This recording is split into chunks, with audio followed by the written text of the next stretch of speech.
Hello, welcome to today's class. In this class, we're going to learn about the World Wide Web. Like, how does it work? Okay. Now, this is going to be like a fundamentals, like to help you understand the operation or what goes on the internet that you use most on daily basis.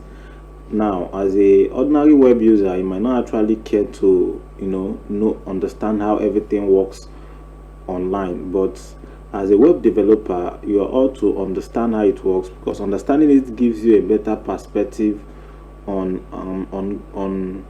how you go about developing web platforms. So what is the World Wide Web? The World Wide Web is just simply put a global system of interconnected documents and medias on the internet.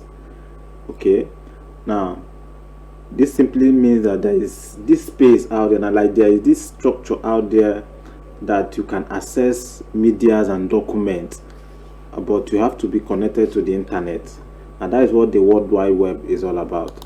So the World Wide Web also uses URL, which is known as Uniform Resource Locator.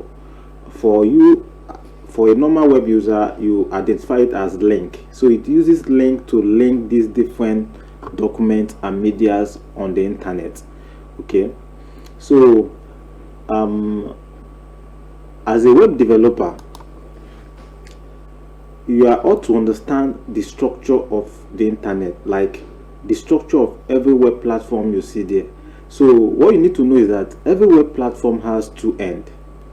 Okay, as a normal web user, you might just be concerned only about the front end, which is the platforms you go online to access information and all that. Now that is for a web user, but as a developer, you are supposed to understand the structure of the front end and the back end of every website. Now let me show you what I mean by every site has a front end and a back end. Okay, this is the front end of my blog guitartopnotch.com.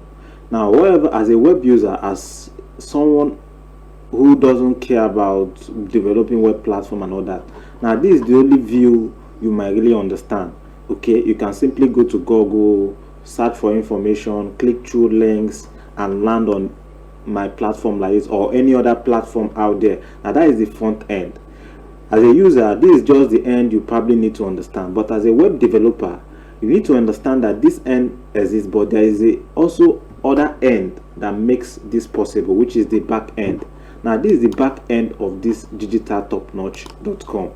This is the back end, and this is where the files, the document, the media, that make up this look you see here. This is where it's managed. This is the infrastructure that makes it possible for people to access my site on the internet 247. Okay, this is the server where my web platform is stored. Okay, so this is just the two end of website that as a web developer you need to understand. If everything I just explained about the front end and the back end sound a little bit technical to you, don't worry about that. We are not going to get technical to that extent. I just want to show you what everything is all about. What is important here that you understand how all these things works, because understanding them will give you a better ideas of how you can go about building professional web platforms as a smart web developer. Now, to get that also clearer, I want to show you, like, let me explain to you how the World Wide Web works, like when a user is trying to use it to access information. Now this is a pictorial, like a pictorial graphics of how connections are being done when someone is trying to access a particular website on the internet. Okay, now let me assume this is a web user. Now, to access a file, to access a platform on the internet, there are many things that needs to be involved. First, you have to be connected to the internet. Now this device here represents a device, an internet connection. Then you also have to connect with a device, either a smartphone or laptop or iPad. Okay, now once a user enters a domain name on a, then okay, your device have to also have a browser. A browser is a software that allows you to access web documents. So once a user enters a domain name on the web browser or click on a link online, what happens is that that your name will trigger your domain name. Your domain name is already registered.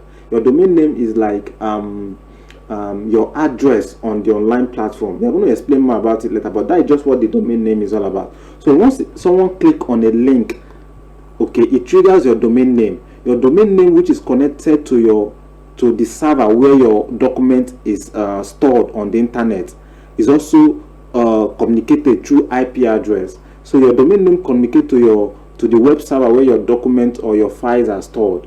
That is where it will now retrieve the information and send it back to the user who is searching for the information. Okay, now that is the communication that happened. And meanwhile, another thing you should know is that this your web server by with the help of IP address is also connected to the World Wide Web. Now I don't know if this thing is clear enough. Your web server also is connected to the World Wide Web with the help of IP address. Okay, so what this means is that every device on the internet that has internet connection and with your domain name can locate your web document. Okay, so all over the world we have a device like this, like a web server where web documents are stored, and all those servers are also connected to the World Wide Web. So this is just like what happens when someone trying to search for information online. With the internet, you type you try to access information through the domain name. The file is located on the server, and it is sent back to you as a result of your input. Okay, then also that server is connected to the World Wide Web. Now this is what it looks like. They are all over the world. There are these devices like this, or infrastructures like this known as server. All of them are connected to the World Wide Web.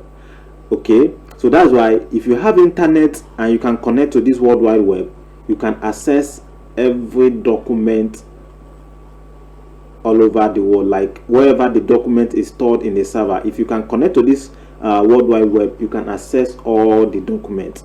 Okay, now this is just the idea, like how the World Wide Web itself work. Like this is how we are able to exchange documents. I can be in Nigeria, publish content, someone in America will access it, someone in Asia, someone in Europe will access the document, get the picture, get the content, everything. So this is just the networking that happens in the World Wide Web. Now I hope this is clear enough.